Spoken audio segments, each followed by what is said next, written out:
Hey guys, hope everyone's well. I'm gonna wait just a second to see if anyone jumps on here. I normally like to stand up when I do my videos because I get kind of hyped up, but right now I've got this little creature. I don't know if you can see him, but he's just wanting love, so I can't move. He's sitting by me and he wants lots of loving. So anyway, I just can't possibly move when he's right there. Yes, my muffin. Yes, my muffin. Oh, yeah. So yeah, I'm not going to stand up today because this little guy needs love and he's stuck right there. He's stuck right there. Where is my view? I can't see what I'm showing you, but... Alright, so we got to talk about it. I see a lot of negativity aimed toward my generation, and I have a problem with that. You know, the big critiques of the millennial generation is that we're too self-centered, and this is not to hate on any generation. It's actually anti that, which is why I'm making this video, as I see some of the older generation, not all, but I see some in it kind of attacking or pinning themselves against my generation, and let's not go there, you know? Anytime we have an ism, whether it be racism or sexism or ageism, it is a lack of appreciation for diversity. Instead of saying, wow, what do these people have to offer? Like, their perspective's different, sure, or they look different, sure, or they're younger, sure, but not discounting their wisdom and not demeaning someone based on their age, the color of their skin, or something that actually makes them special and gives them something unique and meaningful to contribute to the conversation. So, big complaints, I suppose, about the millennials, you know, self-centered. We're different from the 1950s. And it may appear to be pride or vanity, and in some cases I suppose it is. You have vain or pride in every culture or every generation.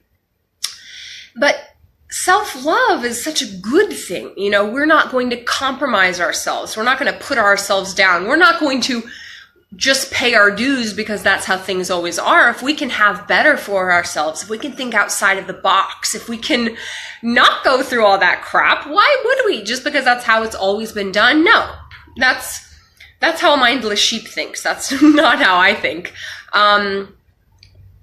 You know, why not have a nice life for yourself? Now, people in my generation, the millennial generation, they're less likely to compromise their ethics. They're less likely in terms of jobs. You know, we generally want jobs that we feel good about. We want jobs that agree with our morals. We want to stand up for causes, and we want to make an impact in the world, and so we're less likely, in general, to sort of hunker down at the bit and just keep on plodding and keep on working in something that isn't fulfilling and something that isn't nurturing our souls and our purposes in this world. Now, this is not an attack on the older generation. I think that the values, and Shannon, I notice you're watching, you're an excellent example of this.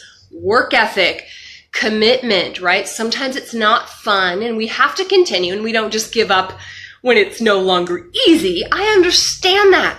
But I think what my generation brings in, our generation, I suppose, is the balance, and maybe we're too far, I don't know, but I think it's the balance of passion and that hard work element. So we're willing to commit, we're willing to work hard, we're willing to follow our dreams, we're willing to work up the ladder if that's what the job requires.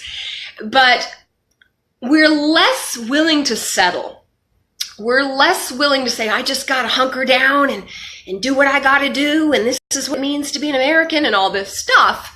And so, because that's different than the 1950s mindset, we can be misunderstood and we can be perceived as selfish. But wouldn't you want a nice life? Like when you have the option of doing something that you love and that you're passionate about and that's fulfilling, that's helping others around you. Oh, what's wrong with that? I understand that you didn't have that opportunity in your generation, and I'm sorry about that. That's unfortunate. I wish that you did. And I hope that now, even in retirement, you're finding things that you can plug into, things that you're passionate about, that you're giving into that next generation, that you're finding creative pursuits that fulfill your soul, that you're pursuing things just because you're done technically working. We weren't created to just stop and watch TV. I mean, TV is great. I love TV. I probably watch a couple hours a day. But we're always created to be involved in some way, to be involved in the community, to be involved in giving back. So this is an interesting piece. And now I'm going to speak to my generation and say, I hope that none of you are discounting what came before. I hope that you're not throwing out the old traditions and things, but that you're building upon that and you're taking the good that was in that and you're learning from that. I hope that you pursue an elderly person or a senior citizen, or even just somebody that's kind of middle-aged in their 50s or 45, whatever. Yes, middle age is your 50s. That's not old at all. So let's change our perspectives there. But I hope that you're pursuing them and respecting them, and I hope that you're seeking wisdom from those that came before. I hope that you're opening your ears to listen, right? And to understand and to seek to empathize. And for the generations that came before, I hope that you're doing the same, and I hope that you're not discounting our generation simply because we're different, but rather come to an appreciation of all that we have to offer. We practice self-love, we practice an awareness of our needs and our desires, but it's not in a selfish way.